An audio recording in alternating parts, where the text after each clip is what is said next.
algumas peripécias que eu já fiz por aí.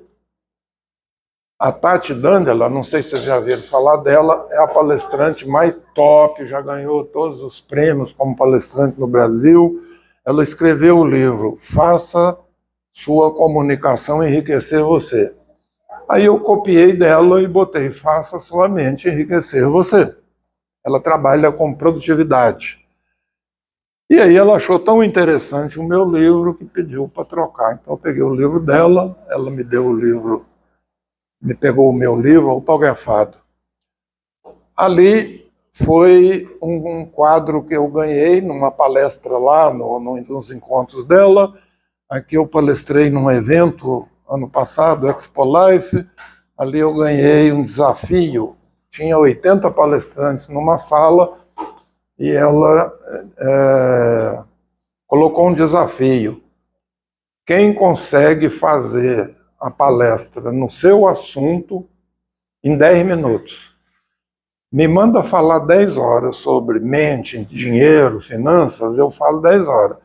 Agora, bicho, pegar o conhecimento de mais de 25 anos e trazer para 10 minutos é um desafio e tanto. Né?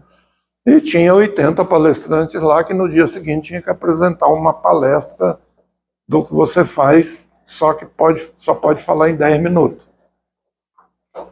E nesse desafio, eu fui o vencedor do desafio lá. E aqui foi quando eu comemorei meu aniversário de 82 anos, saltando de paraquedas. Agora eu estou na dúvida, o que eu vou fazer com o aniversário de 83, né? A dúvida danada, como é que eu vou comemorar esse aniversário de 83? Aceite sugestões, tá? Parabéns. Parabéns, já fui. Vão de moto, né? Para Belo Horizonte. Esse é legal, hein, cara? Sensação de liberdade. Bom, submarino eu já fui, tá? Lá no Caribe, na ilha de Aruba, tem um submarino que você vai lá, é lindo, cara, o fundo do mar, muito bacana. E você sabia que 71%, isso é do G1, hein, a notícia, 71% das pessoas entrevistadas afirmaram que são afetadas pela dinheirofobia, não sabem lidar com o dinheiro. Eu juntei toda essa coisa de crença sobre dinheiro é sujo, rico não vai para o céu, eu juntei num nome só, que é dinheirofobia. Fobia é medo, medo de ganhar, medo de perder, medo de não ter no futuro, medo, vergonha, constrangimento de conversar sobre a situação financeira e por aí afora.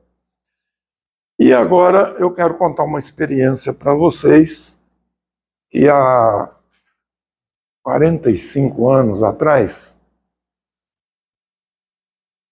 eu formei engenharia e eu trabalhava na Caixa Econômica, no Centro de Processamento de Dados, e eu não gostava daquele trabalho. E eu resolvi formar engenharia. E aí passei num concurso da ferrovia. Quem é mais novo não lembra, mas existiu no Brasil a Rede Ferroviária Federal. Faliu, privatizou tudo, mas na época eu passei num concurso da Rede Ferroviária Federal. Era na época da ditadura, o presidente era um general, a diretoria era coronel, era tudo militar. E eu passei nesse concurso, e a vaga que sobrou, tinha 15 vagas lá para engenheiro, a vaga que sobrou era para morar em Brasília. Imagina, na década de 70, Brasília estava começando. Eu falei, mas eles vão me mandar para Brasília, cara? E Brasília, na época, tinha uma fama de uma cidade fria, uma cidade onde você não faz amizade, uma cidade que não tem esquina, uma cidade onde você não é cabeça, tronco e membros. Lá você é cabeça, tronco e rodas, porque tudo é longe, tudo você precisa do carro. Só que tinha o lado bom.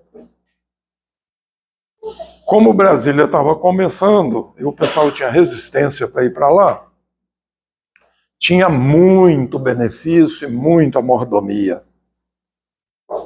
E dessas mordomias eu usufruí bastante. Me deram um apartamento muito lindo, bacana, 4 quartos, naquele prédio ali, uma quadra nobre, 207 Sul, de graça, né? Eu ia morar ali, de graça. Esse era o bloco B. No bloco A, era o prédio dos ministros do Supremo Tribunal. Ainda bem que eu mudei para cá. Eu era vizinho deles. Mas na época os caras eram tranquilos, né? Agora a gente não pode dizer muita coisa, não, porque. Então tinha isso aí: tinha carro, tinha motorista, tinha telefone liberado, tinha auxílio escola, tinha bolsa disso, bolsa daquilo. O salário não era muito, mas tinha muito benefício. E eu morando ali naquele prédio. Naquele prédio moravam alguns executivos, aquele pessoal de cargo comissionado, que ganhava bem, carrões, o pessoal que vestia bem, e moravam nesse prédio alguns médicos. E eu, morador novo ali, funcionário público, fazendo novas amizades, de cara, os funcionários do prédio começaram a me chamar de Dr. Paulo. Depois os novos amigos também começaram a me chamar de Dr. Paulo. E o pessoal do prédio chamava os médicos de João, mas me chamava de Dr. Paulo. Aí eu pensei, eu acho que eles estão pensando que eu também sou médico. Também com essa cara de médico que eu tenho, né? Essa cara de doutor.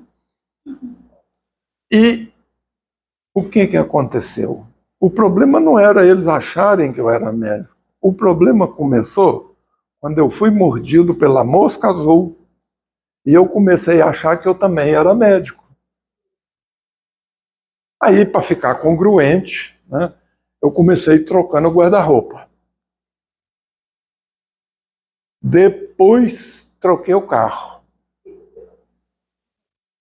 Depois, o meu amigo médico, vizinho da frente, me deu um convite para passar o final de semana no Country Club. Quem conhece Brasília já ouviu falar.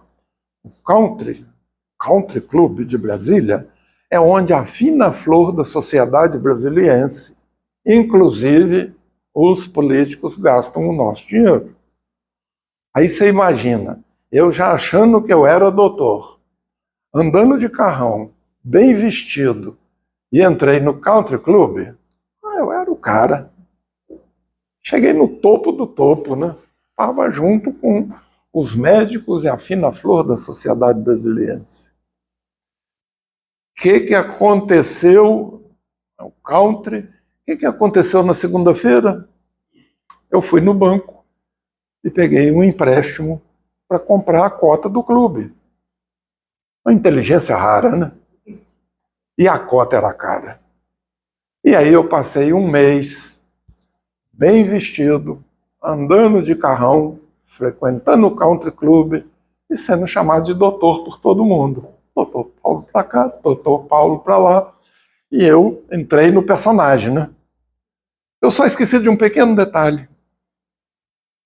Daí 30 dias, eu tinha que pagar a prestação do empréstimo do banco, eu tinha que pagar o carro, eu tinha que pagar os cartões de crédito que eu gastei lá no country, em almoços e bebidas, e eu tinha que pagar a mensalidade da cota do clube, que era uma baba, cara. Então, aconteceu o seguinte: foi a falência mais rápida. Quem tem acesso aí àquele tal de Guinness Book, o livro dos recordes, se entrar lá e botar assim, qual foi a falência mais rápida do mundo? Vai aparecer meu nome. Fali. E se vocês sabem, na verdade vocês devem conhecer alguém que de repente já passou ou está passando por uma situação dessa. A pessoa, quando entra nesse buraco negro aí, como é que a gente pode descrever uma pessoa que está assim, toda falida, toda endividada? Pois é, o que acontece? a cabeça fica ruim, você fica desanimado, deprimido, chateado, relacionamento ruim, improdutivo, você está em casa, está ruim, você está na rua, está ruim. Teve vez que minha cabeça estava tão engrosopada, eu não sei se tem essa palavra aí, mas se não tem, a gente acrescenta no dicionário. Eu falei, eu vou entrar no cinema aqui para me distrair. E no meio do filme eu falei, o que eu estou fazendo aqui? Eu não estava prestando atenção naquilo, eu estava prestando atenção no que eu tinha que pagar, no que eu estava devendo, os cobradores, aquela coisa toda, né? Ainda bem que o celular fica desligado dentro do cinema, né? Porque era cobrança, cobrança, cobrança. Então cheguei nessa situação. E quando você chega numa situação dessa, parece que a nossa mente está tão ruim, tão mal, que você quer encontrar alguém que esteja pior do que você, porque aí você está mal, mas mal mesmo, mas você fala assim, não, mas o fulano está pior. Aí te dá um alívio, né? Não, aqui está ruim, mas olha só, o fulano, meu Deus do céu, coitado dele, né? E com esse pensamento, eu fiz um planejamento. O que eu programei? Num domingo, céu azul, dia bonito. Quando a gente está endividado, a gente perde o sono. Acordei antes do sol nascer, fiquei rolando na cama ali pensando. Eu acho que isso é uma boa ideia, encontrar alguém que está pior para me dar um alívio, né? E aí eu tive a brilhante ideia de fazer o quê? Vocês querem saber? Eu vou visitar alguém num hospital. Mas assim, alguém que seja pobre, está à beira da morte, está ali há muito tempo, nunca recebeu visita, e ele vai me contar uma história terrível e eu vou sair de lá mais aliviado. E assim eu fiz. E fui eu para um hospital. O mais difícil foi convencer o pessoal do hospital que eu queria fazer uma caridade, domingo de manhã, visitar alguém que estava precisando de ajuda, né? Escutar a história da pessoa. Aí me autorizaram a visitar o seu João, no leito tal, na enfermaria tal. E eu entrei na enfermaria, aquele monte de cama ali. E eu fui olhando cada uma lá e encontrei lá no pé da cama o prontuário do seu João. Imagina comigo, domingo de manhã, o cara estava lá, coitado. Ele não sabia, mas o atestado de óbito dele já estava assinado, só faltava o nome. O cara estava mal. E eu chego lá na cama dele e falo para ele, bom dia, seu João. E ele lá, regalou os olhos. Oh, cara, você não está no João errado? Eu falei, não, seu João, eu sou o João, moro em tal lugar, que isso, que aquilo, me contaram a sua história. É, sou eu mesmo, mas eu não te conheço. Aí o que eu fiz? Eu peguei um banquinho e me assentei do lado da cama do seu João. E falei para ele, me conta a sua história. E eu estava ali pronto para escutar a pior história que eu já tinha ouvido na vida. E para minha surpresa, ou para o meu desânimo, o seu João me começa a contar uma coisa assim muito entusiasmado, com fé, acreditando que ele ia sair dali, que ele ia se curar, que ele ia voltar a trabalhar e tal. E cada vez que ele ia falando cada coisa mais bonita, com mais esperança, com mais fé, e eu mais desanimado. Falei, meu Deus, o plano não deu certo. Por um lado, não tinha dado certo. Escutei mais um pouco da história dele, me levantei para sair. Aí o seu João falou para mim, Paulo, antes de você ir embora, posso te pedir uma coisa? Eu falei, pois não, seu João. Você pode me dar um abraço? Cara, só de lembrar já arrepiei os cabelos do braço. Eu fui lá dar um abraço no seu João, e ele me agradecendo pela visita, e ele pensando que eu estava ajudando ele, e na verdade quem estava me ajudando era ele que estava me ajudando. E quando eu estava ali, dei um abraço nele e que eu levantei assim, ele olhou no fundo dos meus olhos e aquele olhar dele não foi um olhar, foi um discurso. Ele olhando para mim assim, e eu processando aquilo ali, olhando para ele, eu não vi mais o seu João. Eu vi um anjo, um enviado de Deus, com uma mensagem para mim. E ali eu comecei a pensar, Paulo, o que você está fazendo com a sua vida, cara? Você tem saúde, você tem família, você mora bem, você tem um emprego. Olha só o buraco que você entrou. E a partir daquele momento, daquele olhar, daquela mensagem, a minha vida mudou para sempre. Eu saí daquele hospital ali com a cabeça assim, fumegando. No estacionamento tinha uma árvore, eu sentei na sombra da árvore, lá no estacionamento do hospital. E ali, sentado ali na sombra da árvore, meditando, pensando. E percebam, há 45 anos atrás não tinha livro Pai Rico, Pai Pobre, não tinha Segredo da Mente Milionária, não tinha consultor, não tinha nem a quem recorrer. E eu ali pensando, como que eu vou sair disso? Aí eu falei, Deus, o Senhor é meu consultor financeiro aqui agora, me tira disso. Me dê ideias, como que eu posso fazer, o que eu posso fazer? Porque, na verdade, junto da cama do seu João lá, eu percebi que tudo é mentalidade. Eu estava com um problema grande na minha mente, e o problema do cara, racionalmente, era muito maior do que o meu, mas na mente dele estava tudo bem. Eu vou sair disso. Eu tenho fé, eu vou me curar. Então a nossa mente, para um lado ou para o outro, é a mente que manda. E ali sentado na sombra daquela árvore ali, pensando, tinha pego uma folha de papel e uma caneta na recepção. E começaram a vir algumas ideias. Como que eu posso sair disso? E quando vinham aquelas ideias, eu me ajoelhei ali e falei com Deus. Falei, Senhor, se eu me ajudar a sair desse buraco,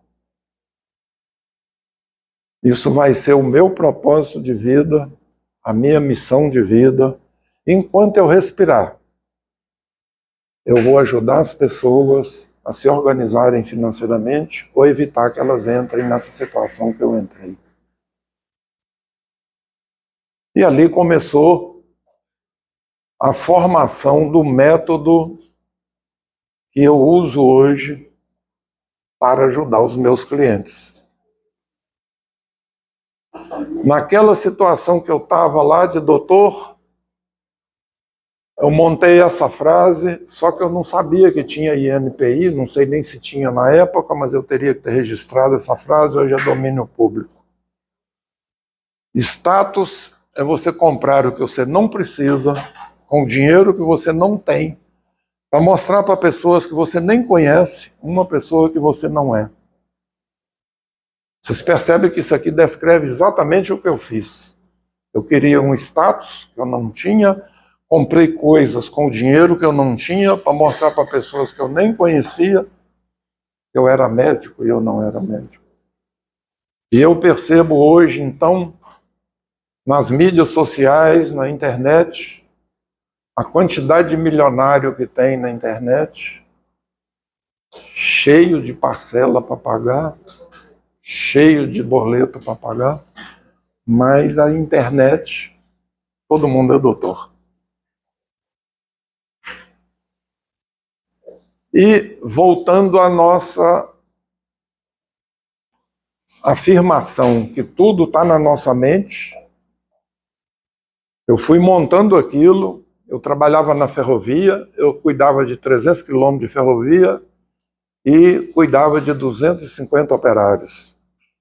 E como eu já tinha entrado naquela situação, eu comecei a perceber, pela fisionomia, pela fisiologia, que alguns daqueles operários estavam naquela situação.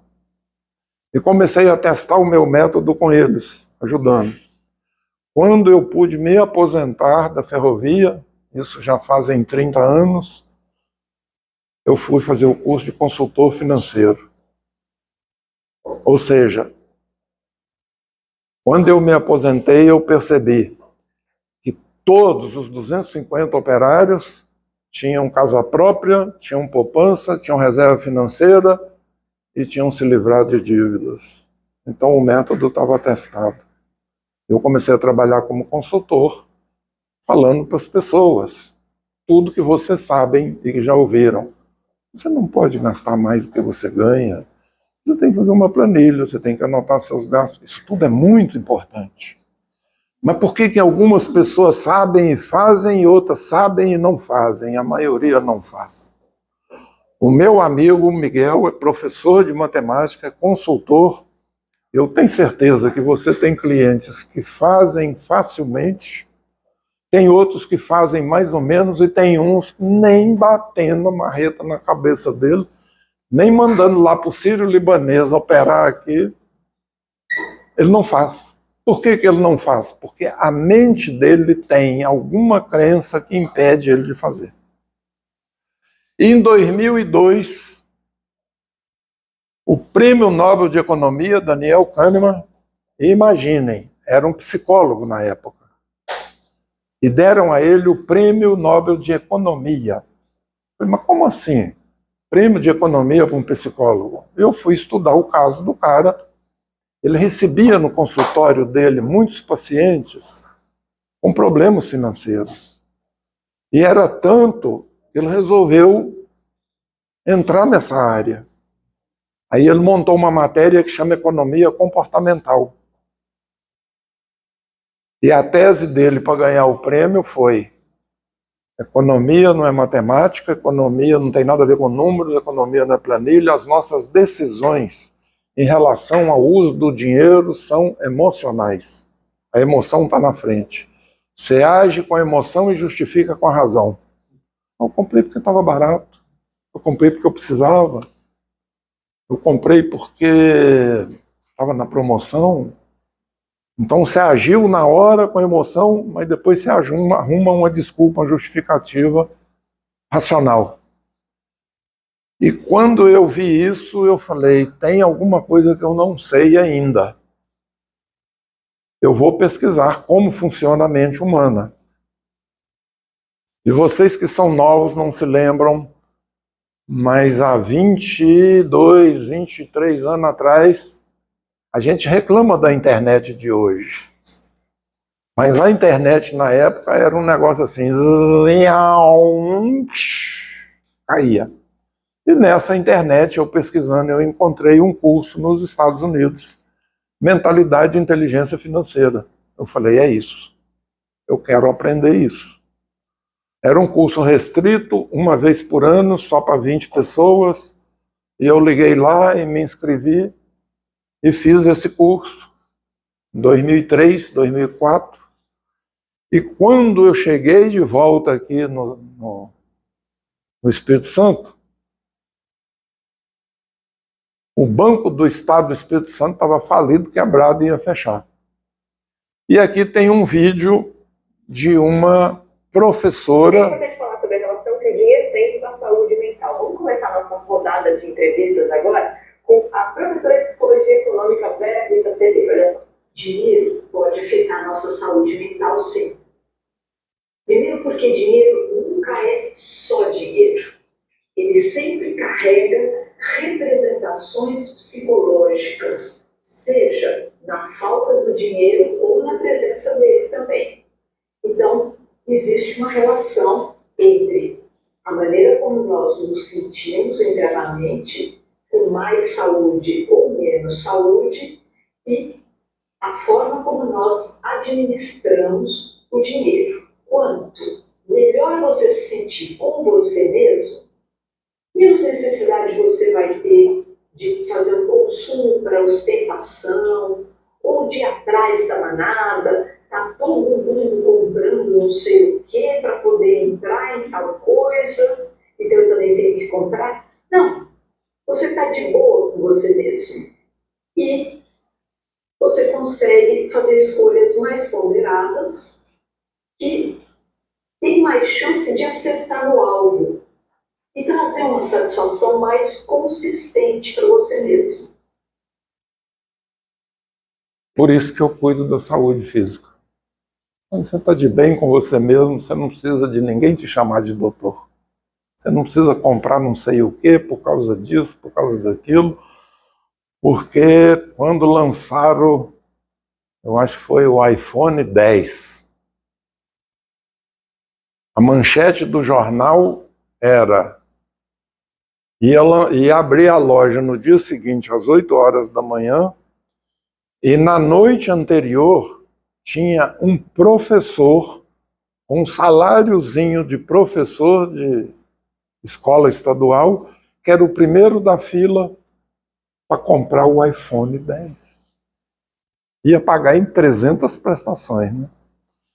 Quando eu descobri isso, aí foi que eu vi que tem uma sintonia entre saúde física e saúde financeira.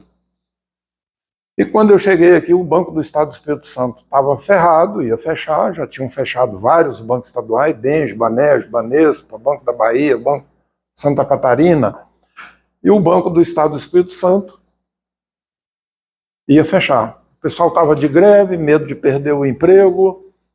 Eu conhecia algumas pessoas lá no banco e fiz uma pesquisa entre os funcionários. E nessa pesquisa, o que eu encontrei? 60%, 70%, 80% dos funcionários do banco, inclusive a nível de executivo, de diretoria, super endividados. Imagina comigo, o cara não sabe cuidar, não consegue cuidar das finanças pessoais. Ele está todo endividado. Ele vai se importar com as finanças de um banco estadual que nunca deu lucro? A coisa não podia, a conta não fecha. Com essa pesquisa, eu montei um projeto e procurei a diretora de Recursos Humanos e Treinamento. Quem já me acompanha aí, o primeiro post que tem lá, que eu subi com ele, é a diretora de RH falando disso. O funcionário do banco que ganhava R$1.000 estava endividado, o que ganhava 5.000 estava endividado, o que ganhava 10.000 estava endividado, o que ganhava 20.000 estava endividado. Não era o quanto ganhava.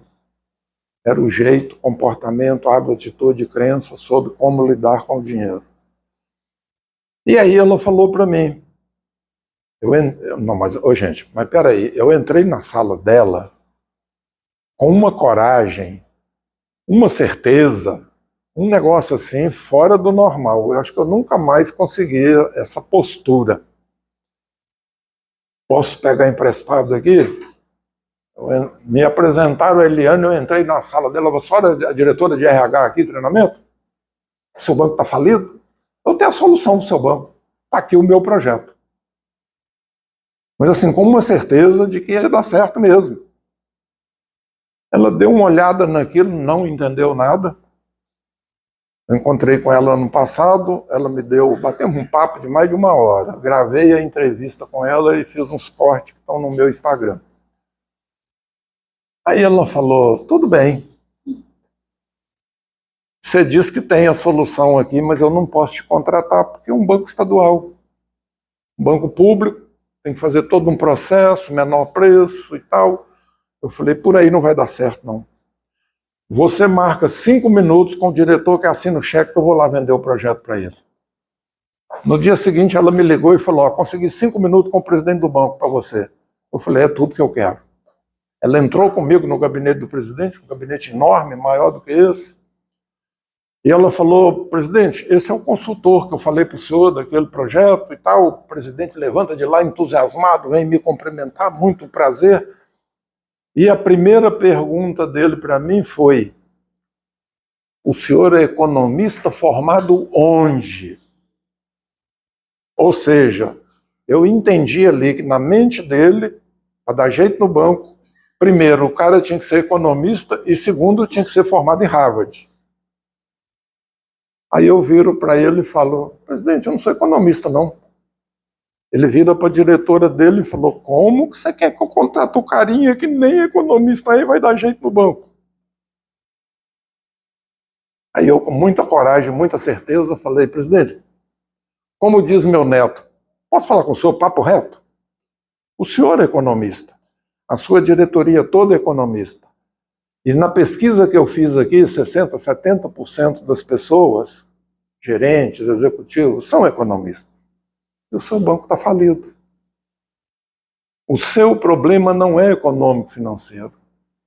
O seu problema são hábitos, atitudes, comportamentos, maneira de pensar, jeito de lidar com o dinheiro dos seus funcionários que estão tudo endividados. Está aqui a pesquisa que eu fiz. Ele falou, mas tá assim? Eu falei, tá desse jeito.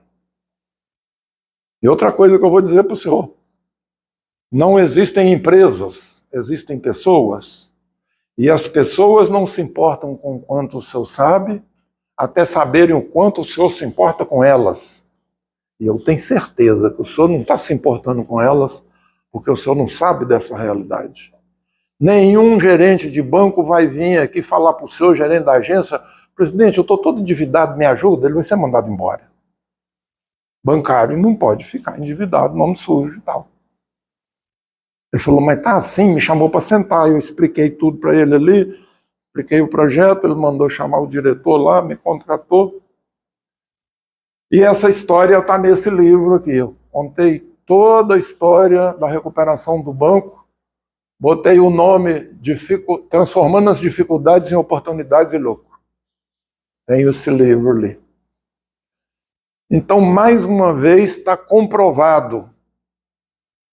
O verdadeiro problema estava na mentalidade dos colaboradores e na relação ao dinheiro.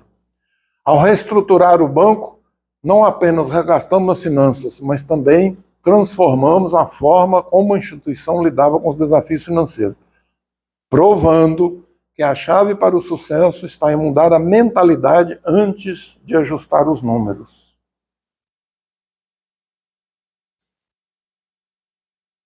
Palavras geram pensamentos, que geram sentimentos, que geram comportamentos, que geram resultados. Se lá no seu inconsciente está gravado que rico não vai para o céu, que dinheiro é difícil, que é difícil de administrar, e um monte de coisa desse tipo, a crença é tão forte que você não vai cuidar do seu dinheiro. E a última pesquisa que eu fiz do Banestes em relação aos resultados do ano passado, o patrimônio líquido do banco atingiu 2,3 bilhões, um crescimento de 9,7% contra o primeiro semestre de 2023. E 2023 já foi um ano desafiador. O saldo de recursos de terceiro, captados e administrados, somou 45,5 bilhões. Cresceu 12,5% contra a posição do ano passado. Ou seja, um banco, entre todos os bancos estaduais que fecharam, ele se reergueu e se transformou nesse resultado. E o começo foi lá, trabalhando a mentalidade de cada pessoa do banco, nós mudamos a cultura do banco. A cultura antes era desânimo, depressão, endividamento, prejuízo, baixa astral, desmotivação. 9 meses eu passei dentro do banco, não por acaso 9 meses, que é uma gestação, né? Renasceu. Aí a gente fez uma pesquisa da cultura do banco. A cultura, depois de 9 meses, já era de entusiasmo, de ânimo, de lucro, de abundância, de prosperidade. Mudou tudo. E esse é o método que eu uso hoje para fazer a minha mentoria.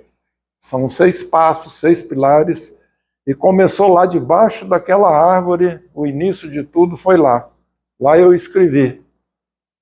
Para sair desse buraco aqui, a primeira coisa que eu tenho que fazer, saber fazer uma radiografia, saber como está a minha situação atual. O que eu ganho, o que eu gasto, Como é que está a temperatura para vocês aí? Tá frio? Dá para a gente mexer ali.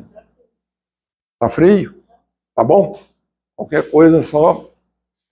Então eu fiz a primeira coisa que eu fiz lá foi começar a escrever. O que eu ganho? O que eu devo? Por que está isso e tal? Uma radiografia, tomografia, ressonância magnética da saúde financeira. Segundo passo foi, se tudo fosse possível, se o gênio da lâmpada baixasse aqui agora e perguntasse que eu tenho direito a um desejo, o que eu ia pedir para ele? Porque o sonho move a gente. O meu sonho é isso, isso e isso. Então eu detalhei o sonho. O terceiro passo é saber quais os recursos que eu tenho, não recursos financeiros, mas meus valores, qualidades, estratégia, experiência de vida. Gente, o diploma da Universidade da Vida é o maior, é o mais caro e o mais demorado para você conseguir. Nada se compara com o diploma da Universidade da Vida. Você pode fazer 1, 2, 3, 10 faculdades, pós-graduação, mas o dia a dia, os seus erros e acertos são a sua escola. E às vezes a gente comete erros que custam caro. Esse diploma é o diploma mais caro. Mas a gente potencializa isso aqui. E aí está pronto para fazer uma investigação. Quais são as crenças? Quais são os meus medos em relação a dinheiro? Revelando a dinheirofobia. Aí com o meu cliente tem alguns exercícios que eu vou perguntando, aprofundando, até chegar naquele tumor lá, naquela causa raiz, naquela crença que foi parafusada na sua mente, lá na sua infância, no ambiente que você foi criado. Você viu e ouviu o pai, a mãe, a tia, a avó, a madrinha falando e fazendo coisas sobre dinheiro, está tudo gravado na sua mente aí, tanto para o lado positivo quanto para o lado negativo. Na escola você ouviu muitos professores com pensamento de escassez. Do 0 aos 8, 9, 10 anos, a criança não questiona, a criança absorve. Quem está falando é uma autoridade. E na igreja, você também ouviu um monte de coisa que ficou parafusado na sua mente. Rico não vai para o céu, é mais fácil o camelo passar pelo fundo da agulha do rio e entrar no céu, dinheiro é sujo, e um monte de outras baboseiras. Então, se não for na causa raiz, por exemplo, o nosso corpo dá sinais. A dor de cabeça do Lula, quando ele entrou no hospital, era um coágulo que estava no cérebro. Uma febre é uma infecção. Não adianta você tomar antitérmico sem você saber qual é essa infecção. Se não cuidar da infecção, a febre vai voltar. Então, na saúde financeira é a mesma coisa. Se não for lá na causa raiz, o que está te atrapalhando, o que está travado ali, e mudar isso, reprogramar. Como reprogramar um computador? O computador seu está te passando raiva, está travando, está isso, está aquilo, você chama o técnico para formatar. Ele tira os programas que estão travando, limpa tudo, passa antivírus, cuida das suas informações, formata e volta. Aí é essa técnica que eu desenvolvi aqui para transformar a sua mente de escassez numa mente inteligente e abundante. É uma reprogramação mesmo. E aí, com sua mente reprogramada, você está pronto para ir para a rota da prosperidade, que é o plano de ação para você atingir seus sonhos. Eu chamei o meu método de método MIMP, mente inteligente, negócio próspero. Foi o que aconteceu lá no banco. Quando o pessoal mudou a mentalidade, o negócio prosperou. Já fiz trabalhos na Petrobras, na Vale, na Celor, nos Correios, várias empresas. Naquele crise, depois da Dilma, a gente salvou restaurantes, padarias, loja de roupa, tudo assim, com a chave na porta para fechar, e o problema não era financeiro, era mentalidade. Então, vocês perceberam aí que não é sobre dinheiro. É sobre o que o dinheiro significa e sobre como a inteligência financeira influencia a sua vida. E problemas financeiros não se resolvem com mais dinheiro. O que acontece com isso?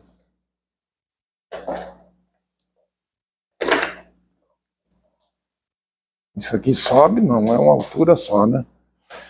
O que acontece é o seguinte, é que você fica achando que o problema é o governo, é o patrão, é não sei o quê, é isso, é aquilo. E eu quero um voluntário ou uma voluntária para me ajudar aqui. Agora, gente, é um só, não vem todo mundo, não.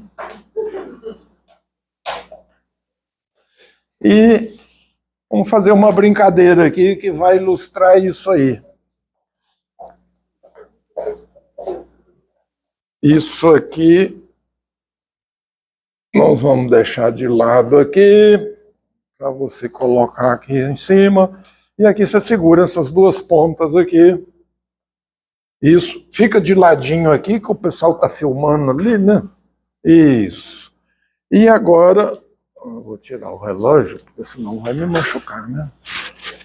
Você pode dar 2 nó aí, pode amarrar. Não, é para amarrar mesmo. Isso.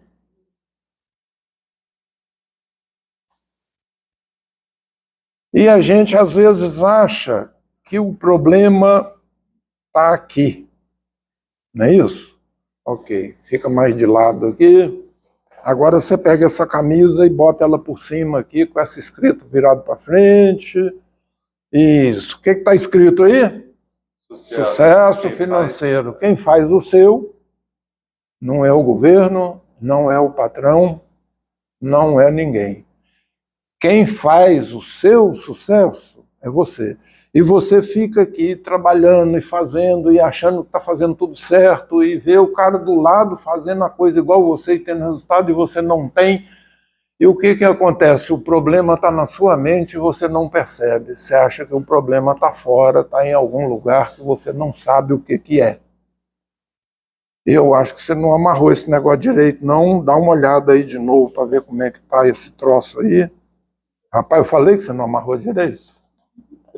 Aí.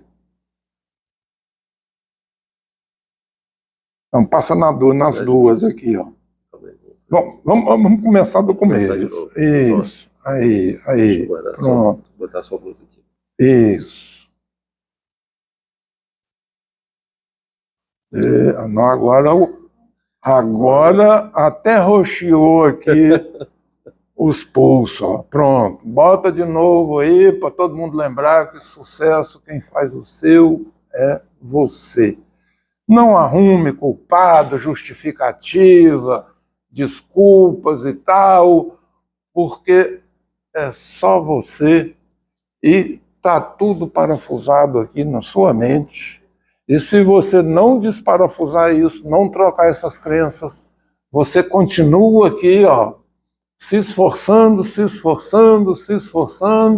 e a coisa não acontece de jeito nenhum porque você está botando o problema lá fora. Enquanto você não descobrir aí qual é a crença que seu pai, sua mãe, a igreja, a escola botou aí na sua cabeça, você não vai resolver isso. Porque vocês podem ler aqui agora. Vamos lá? 3, 2, 1. Sucesso. Quem faz o seu é você. Ok? Obrigado pelo apoio aqui, Ricardo.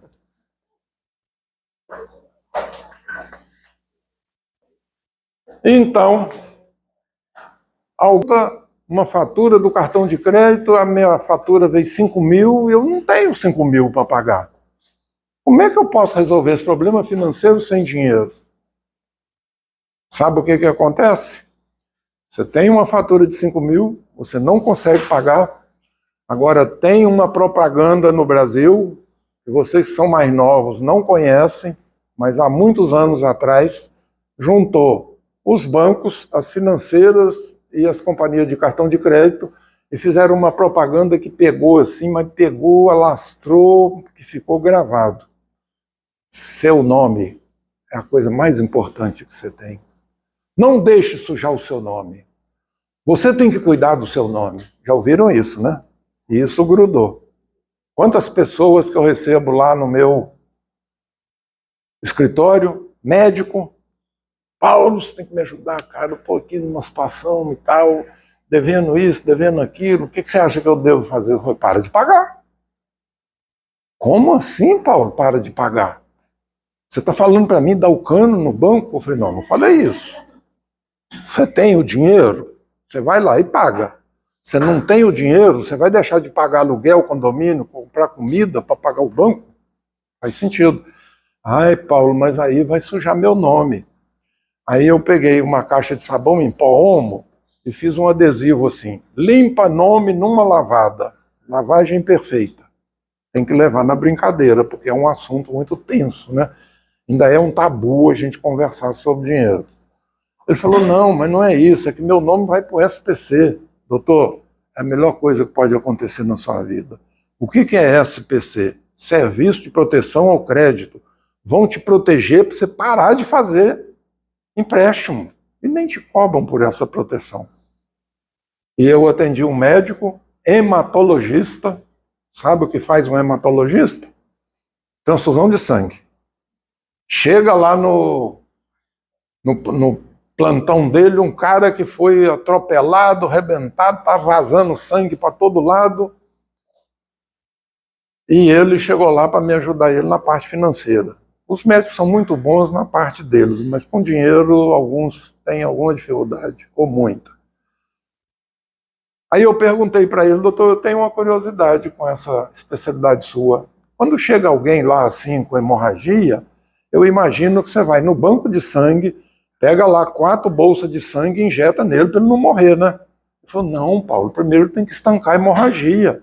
Eu falei, doutor, então por que você não estancou ainda a sua hemorragia financeira? Você está indo lá no banco, pegando bolsa de dinheiro, enfiando aqui e jogando fora. Quer dizer, falei na linguagem dele, né? Ele assustou. Então, problema financeiro você resolve com mudança de crença, mudança de mentalidade, mudança de comportamento e, principalmente, evitando de fazer aquelas besteiras que eu já fiz lá atrás, cuidando bem do seu dinheiro. E o que você pode fazer a partir de hoje para desenvolver essa inteligência financeira? Tem aí,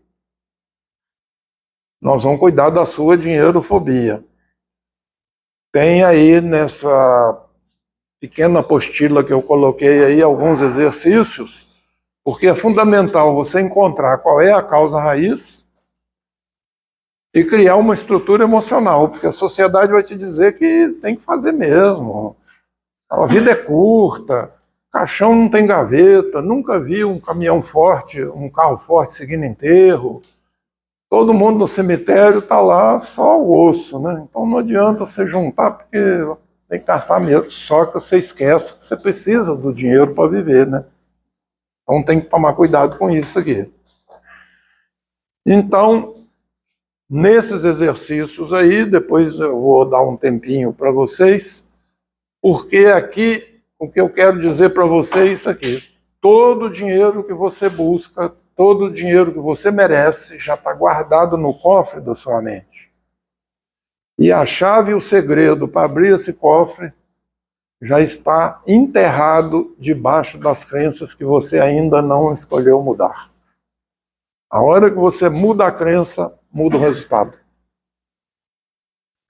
E aí, terminando essa primeira parte minha aqui, está ali meu Instagram. Quem quiser anotar o meu telefone também, o Zap, porque depois, se você tiver alguma dificuldade, alguma dúvida, alguma pergunta, pode mandar um oi lá, que a gente tira as dúvidas e te ajuda nisso aí também.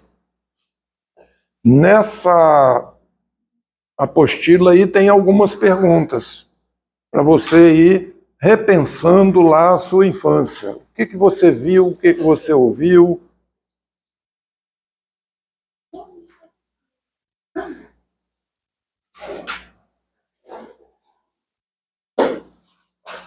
Porque você vai tomando consciência disso. E lá na sua infância, você vai descobrir aí algumas frases sobre dinheiro que você ouviu e que podem estar parafusadas aí na sua mente. E você ouviu lá na sua infância uma série de coisas que viraram crenças na sua mente. Por exemplo, te contaram que tinha Papai Noel, e nós estamos na época dele, né? E você acreditou naquilo por um bom tempo. E depois te contaram também que tinha o coelhinho da Páscoa. E que você botava uma cenourinha lá, e que o coelhinho vinha e pegava a cenourinha e deixava um ovo de Páscoa para você.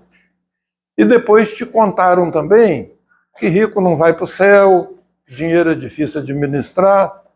Só que isso você não escolheu mudar ainda. Você continua acreditando nisso. Então, assim como você deixou de acreditar, foi seu pai, sua mãe que falou para você e atestou e mostrou que Papai Noel existia. E descia pela chaminé ou entrava pela janela, e que o coelhinho da Páscoa também chegava e comprovava aquilo, e num determinado momento você resolveu não acreditar mais naquilo.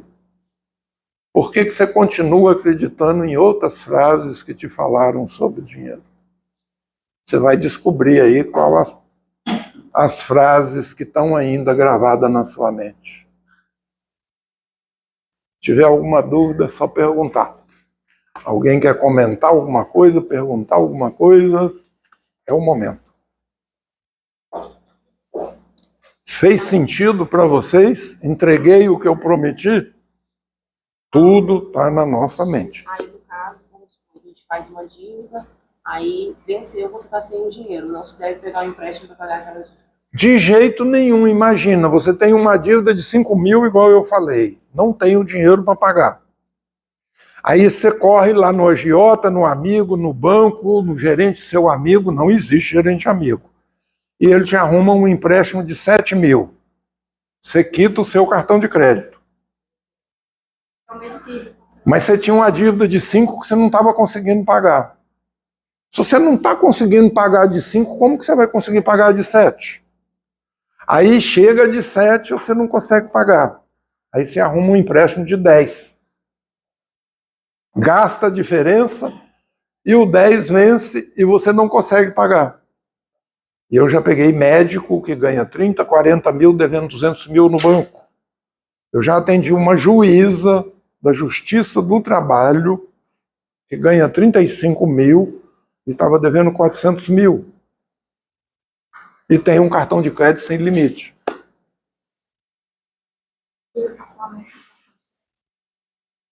Parcelar cartão de crédito é morte, porque os juros é 18%, 20%.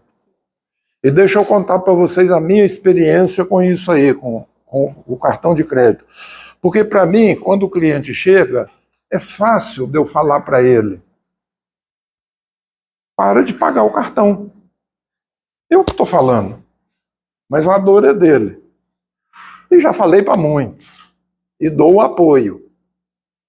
Aí chegou a pandemia, 15 de março de 2020, e anunciaram que os idosos não podiam sair de casa, não podiam trabalhar. Eu fechei, lacrei tudo lá em casa, porque tinha um vírus lá fora, assim, que ia te matar. As notícias na televisão eram aqueles chineses vestidos de astronauta para impedir que o vírus entre em qualquer buraco. Eu fechei tudo lá em casa, lacrei assim. Passei uma semana morrendo de medo, porque os idosos, idade de risco, e o negócio é sério, e está morrendo gente, e lá em São Paulo eles já estavam abrindo cova com reta escavadeira, assim, 150 covas, tudo mentira. Uma semana eu passei esse pavor em casa. Um dia na minha varanda lá, tudo lacrado, mas eu estava deitado na rede, pensando, matutando, como diz o mineiro, imaginando. Falei, tem um negócio errado aí. Com certeza tem alguma coisa por trás disso. O supermercado está aberto. Se o supermercado está aberto, tem comprador. Se tem comprador, tem caixa. Se tem caixa, tem repositor, tem fornecedor. Se o caixa chegou lá, é porque ele foi de ônibus, então o motorista do ônibus, o ônibus está rodando. A padaria está aberta, a drogaria está aberta. Mas a lojinha de roupa que só tem uma pessoa não pode abrir. Sabe que não fechava a conta? E você não pode ir na praia, porque prenderam a pessoa, a mulher que foi para a praia foi presa. Não está fechando, não tá legal isso. Tem alguma coisa por trás disso. E depois de uma semana, a minha secretária fazia as compras, a secretária do escritório, né? Que ela era moça nova, novo não pega, né? Só velho que pega. Eu passava para ela lá os negócios e tal, a lista, ela botava na porta de casa, apertava a campainha e ia embora. Eu dava um tempinho, aí abria a porta assim para ver se não tinha nenhum vírus entrando, pegava aquilo e dava um banho de álcool em tudo, né? Uma semana. Gente, o que nós gastamos de álcool lá em casa numa semana não está no script. Aí eu resolvi ir para o supermercado. Eu falei, se o supermercado está aberto e tem gente comprando, eu vou. Olha como que eu fui para o supermercado. Eu comprei 2 máscaras, para não correr risco, né? Uma em cima da outra. E comprei aquela de acrílico também. Botei um boné, vesti aquela camisa de manga comprida, negócio de sol, e botei luva. A calça eu botei para dentro da meia aqui, porque o vírus não vai entrar, né? De luva, de tudo. Aquele é ET. E fui para o mercado. Parei o carro. Quando eu entro no supermercado, tá tudo normal, tá todo mundo fazendo compra, tá tudo legal, no máximo uma máscara, todo mundo. Eu corri no carro e tirei tudo, né? Porque estava muito estranho, né? E fui lá, fiz minhas compras, deu tudo certo, comecei a atender os clientes de novo. Aí chegou no final de março, veio a conta do meu cartão de crédito. A conta do cartão de crédito, a fatura, veio, sei lá, em torno de R$ 5.000, eu tinha o dinheiro para pagar, mas aí eu pensei, agora eu vou fazer o teste, eu vou passar pelo que meus clientes passam, eu não vou pagar a fatura. E aí veio a ideia seguinte, já que eu não vou pagar a fatura, eu vou trocar meu colchão, eu vou comprar mais umas coisas, né? Vou usar o limite do cartão. Vou usar o limite. Vou pagar mesmo. Vamos lá. Vamos ver o que vai dar. Aí o cartão, pá, foi lá para cima, né? 10 mil, 12 mil. Falei, eu vou pagar, vamos ver o que acontece. Passou um mês, não aconteceu nada. Eu acho que o pessoal morreu de Covid e não tá ligando, né? Aí, de repente, o telefone toca. Ô Paulo, o senhor é nosso cliente há tanto tempo, tem um limite alto, sempre pagou em dia, nunca pagou nem o mínimo do cartão e tal, e o senhor quer que manda a segunda via da fatura? Eu falei, não, a fatura está aqui comigo, mas eu não tenho dinheiro para pagar. Eu sou idoso, não posso sair de casa, não estou trabalhando, não tem cliente, não tem dinheiro, como é que você quer que eu pague? Não, mas aí não sei o que, cara, anota aí, não vou pagar, pago, devo, não nego, pago quando eu puder. Aí passou mais uns dias, aí ligaram. Não, porque atrasou, eu juro, 20%, quer dizer, 10 mil de um mês para o outro vira 12. No segundo mês vira 15. No terceiro mês já está em 18. No quarto mês já passou dos 20, já dobrou a dívida, né? 20% ao mês, e eu estou tranquilo.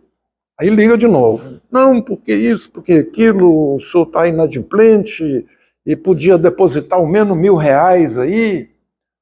Eu falei, ai, cara, se eu tivesse R$ 1.000 hoje, era como se eu tivesse ganho na Mega Sena. Não, mas o senhor deposita ao menos 100. Você sabe que isso é uma pegadinha, né? Eles estão gravando a conversa, e se você aceitou e depositou, é uma confissão de dívida. Não deposita, não aceita, você só aceita uma negociação quando você sentir que chegou no seu ponto, que você vai conseguir pagar, vai estar tranquilo. Aí passou 2 meses, passou 3 meses, eu cobrando e eu levando na brincadeira. Cara, você não vai acreditar. Hoje, para comprar o almoço aqui em casa, eu tive que quebrar os cofrinhos de moeda das crianças para juntar o dinheiro. Levei na brincadeira, até ver onde é que dava isso. Aí passou 4 meses, ele falou, a gente vai negativar o senhor, o SPC. Eu falei, vocês são bonzinhos, hein? Estão esperando tanto? Até hoje não negativaram? E outra coisa, gente, para te negativar, pela lei, ele tem que mandar uma carta para você com a R, te dar um prazo de 7, 10 dias para você acertar a dívida e você atestar que você recebeu. Ou mandar um e-mail e você dizer que você recebeu. Se botar seu nome lá no SPC sem todo esse processo, você pode entrar com uma ação de danos morais. Não pode fazer isso, né? Aí passou, nós vamos te negativar. Eu falei, não, tudo bem. Daí eu recebi a cartinha. Aí não dei bola. Daí uma semana não fiz nada. Na segunda semana apareceu lá. Seu nome está negativado. Imagina, o cara é mentor de inteligência financeira, consultor, conhecido, 42 mil seguidores no Instagram. E com o nome sujo, cara. Como assim? Nem aí. Quem é que ficou sabendo que eu estava com o nome sujo? Só eu. Eu não vou na Casa Bahia fazer um carnê. Eles não vão consultar meu CNPJ, meu CPF. Aí chegou num ponto que eles falaram, a dívida está em 20 mil. Eu falei, rapaz, você deu sorte de me ligar hoje. Você sabe que eu consegui com meu pai R$2.000 que estava parado na poupança? Eu tenho R$2.000 para acertar isso aí. Não, mas aí não dá, porque está longe e tal. Tá bom, o que é que dá para fazer? Não, 18 mil, tem 2.000. Eu estou devendo um monte de gente aqui que quer negociar com esses 2.000. Você não quer receber, não posso fazer nada. Passou mais uns 2, 3 dias, ligaram de novo. Ó, eu vi aqui com a gerência e tal, nós estamos com uma promoção, a sua dívida de 20 e poucos mil caiu para 15. Eu falei, rapaz, que sorte que você deu. Eu arrumei mais 1.000, eu tenho 3.000 hoje. Se mandar o boleto, nós quitamos isso aqui agora. Ah, não dá e tal. Eu sei, resumindo a conversa, chegou num ponto da cobrança que caiu para 9.900. Porque eu não quero dar cano naquilo que eu comprei. Mas eu não quero pagar um juro de 20%, não tem sentido. E no meio de uma pandemia, onde está o dinheiro todo parado, porque o governo fechou tudo, porque isso, porque aquilo. Não é mesmo? Eu acho que não é justo. Aí ele falou, 9.900 a gente resolve. Eu falei, agora você falou música para os meus ouvidos. Agora eu estou te entendendo. 9.900 eu topo. Você divide isso aí em 10 pagamentos de 990. Ele falou, mas eu já tirei o juro, a multa, tudo, você ainda quer mais 10 vezes sem juros? Eu falei, é o que eu posso. Não, mas assim não dá não. O que dá para fazer? Dá para fazer 3 pagamentos de 3.300. Isso era mês de setembro, da pandemia. Eu falei, legal, agora nós estamos combinando. Você manda 3 boletos para mim de 3.300. 30 de outubro, 30 de novembro, 30 de dezembro. E quando eu aceito e já gravou lá, no dia seguinte meu nome já saiu do SPC, porque eu já aceitei, já negociei e já resolvi. Né? Aí, chega no mês de outubro, o Bolsonaro baixou uma norma lá. Todos os vencimentos de boleto, de tudo, de outubro vão passar para novembro. Aí meu boleto venceu em 30 de novembro, 30 de dezembro e 30 de janeiro. Então eu acabei de provar para vocês aqui que problemas financeiros não se resolvem com dinheiro. E quando a pessoa quer esperar caducar? Ela não tem o dinheiro de jeito nenhum. Depende aí negócio de caducar. Se 5 anos. não, se o credor já te acionou na justiça, isso está judicializado. Não, caduca o seu nome no SPC. Vão tirar seu. Ele cai automaticamente 5 anos. Se você ficar 5 anos com o nome no SPC, some. Mas a dívida, se ela não foi judicializada, realmente ela caduca. Agora, se ela está documentada lá, aí vai tocar. Em questão de impostos, eu fechei o emprego em janeiro, passando por um processo. Aí a assim, eles me ligaram, né, mandaram uma carta que a dívida tinha entrado no CPF.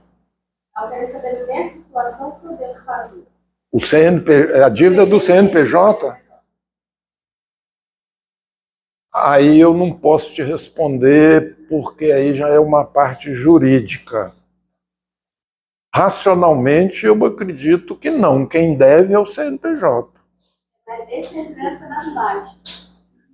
Ah, foi dado baixo. Porque quando eu era MEI, eu tinha meu cadastro era MEI, MEI. passei para NF. Uhum. Tudo continuou vinculado. Todas as dívidas que eu tenho no meu CNPJ também passou a ser do meu CPF. Está tudo vinculado. Do governo, né? Dívida com o governo. Das empresas também. Isso aí eu tenho que perguntar para o meu advogado. Fica baixa no município. Eu não sei como é que o contador fez. Fica baixa no município. A prefeitura baixa no município. Continua gerando dívida escolar. No município foi lá baixo. Eu dei baixo em tudo. Deu baixo em tudo. Sim, mas essa dívida já Eu vou pesquisar isso, depois você manda para mim um zap lá que eu vou, com carinho, procurar saber isso para você. No caso dessa negociação sua, se você continuasse assistindo, eles iam baixando? Não baixaria mais? Não, aí só se for com 3, 4, 5 anos, aí você consegue.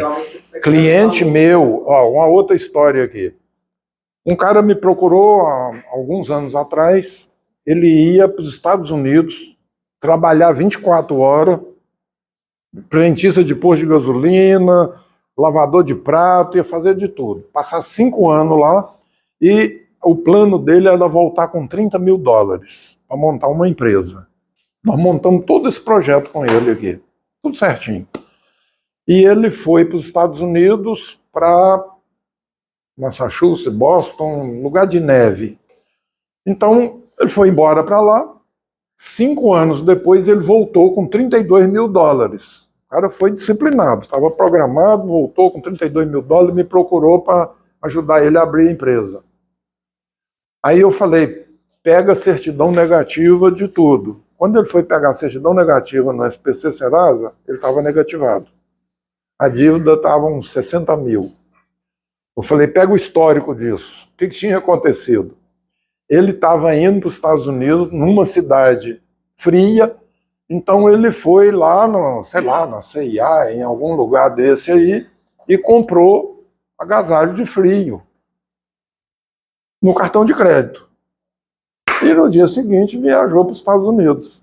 Ou seja, chegou a fatura, mudou o telefone, na época, já tem mais de 15 anos isso, mudou o endereço, mudou tudo, não pagou o cartão, juros absurdos, os 3 mil, 4 mil que ele tinha comprado de roupa virou 60 mil. Ele falou, pô, cara, eu trabalhei 5 anos lá, agora tem que trocar os dólares aqui para poder pagar essa dívida. Eu falei, não, calma, cara, não tem nada disso, não. Essa dívida sua já foi vendida para um escritório de cobrança, já não está nem no cartão mais. E esse pessoal já tentou te achar e agora você precisa de regularizar isso. Você liga lá no cartão, pergunta, se identifica, eles vão te dar o telefone 0800 lá do escritório de cobrança, e aí você vai dizer que você quer regularizar isso. Agora sim, o pessoal já sabe que você quer, e começou uma negociação. A dívida de 60 mil e tal, ele falou, eu tenho 1.000. Mesma coisa. Mas nós estamos com uma promoção aqui, 50% de desconto. Com 30 mil, a gente resolve a sua situação. Ele falou, Paulo, então vou trocar os dólares. Eu falei, não, passa a procuração para mim e me dá os dólares, porque eu vou negociar isso para você. Lógico, eu não ia fazer, né? Nem ele ia fazer. Calma, cara. Dá um banho de paciência no povo lá, que isso aí vai descer. Aí de 30 mil caiu para 20, ele subiu para 2, de 20 mil caiu para 15. Resultado final da história. O pessoal falou para ele, não, a gente aceita receber o que você gastou, R$4 mil. Ele falou, pode mandar o boleto agora. Mas já tinha 5 anos que o negócio estava caducado. Se ele segurasse mais um tiquinho, era possível que isso ia cair para uns 2.000. Mas eu estava com pressa de resolver. Por quê? Porque quando você fica com uma dívida com cartão de crédito de instituição financeira, eles são obrigados a noticiar no Banco Central que é devedores duvidosos, não é isso? Devedor duvidoso. E no final do ano, no balanço, aquilo entra como prejuízo. Ou seja, o que ele tinha que pagar de lucro, tirando o prejuízo, ele já paga menos imposto de renda.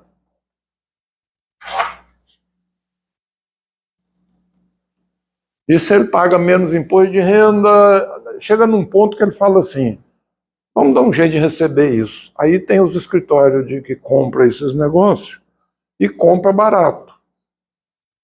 Se a dívida era 60 mil, o que ele comprou era 4 mil, o escritório oferece 2 mil, o banco já recebeu alguma coisa ali, e o escritório vai tentar receber aquilo que ele pagou pela dívida. É mais ou menos uma coisa desse tipo aí, sem dar muito detalhe. Paulo, deixa eu fazer uma pergunta. Quando você tem um dinheiro, não é exuberante, mas vamos supor, uns 11 mil. Você tem, não sabe o que resolver, o que fazer, o que colocar. Você colocar alguma Investimento. coisa. Investimento. É. Aí eu tenho que te fazer algumas perguntas. Para indicar investimento, qual é a idade da pessoa? Se a pessoa tem 20 anos, o investimento é um. Se tem 80 igual eu, o investimento é outro. Quanto de dinheiro que tem? Qual é seu perfil de risco? Quanto de medo que você tem de perder ou não? Quanto tempo esse dinheiro pode ficar guardado? E esse dinheiro está guardado para quê? Não, é meu. Uhum. Né? Uma casa foi vendida, mas a mãe, né, teve um filho. Uhum. Aí, tipo assim, uns 11 mil. Aí, por ser muito, você não fica em dúvida. Você quer colocar uma coisinha aí, você tem? Eu tenho medo de tudo. Tem medo de tudo, Mas bota eu não no tenho Tesouro medo Direto. dessas coisas. Tesouro Direto, você faz a simulação lá. Talvez hoje é o Tesouro Selic. Eu ia dividir entre os três. Mãe, não quero. Investe na senhora. Vai no banco. Tipo assim, investe na senhora, faz uma coisa pra senhora. Banco é o pior lugar para Não, indicar o tesouro, investimento. Pra ela fazer, porque ela não vai saber fazer sozinha. É. Aí eu moro lá no bairro, em frente ao praia. Aí eu penso em colocar alguma coisa, aí eu com medo de Aprender, né? Eu sou autônoma, então eu faço as coisas em casa. Confeitaria, essas coisas. Certo. Então eu trabalho em cima do dinheiro que eu ganho. Uhum. E não quero mexer nele. Legal. Entendeu? Tipo assim, até eu resolver. A minha menina, mãe, faz assim. Outra possibilidade. Eu falo, não vou. 60 anos. Outra possibilidade é CDB. CDB. Mas essas CDB. nomenclaturas, eu acho que para você não vai ser tão fácil você chegar e fazer. Ou um filho seu tinha que te ajudar, você faz através do aplicativo do banco.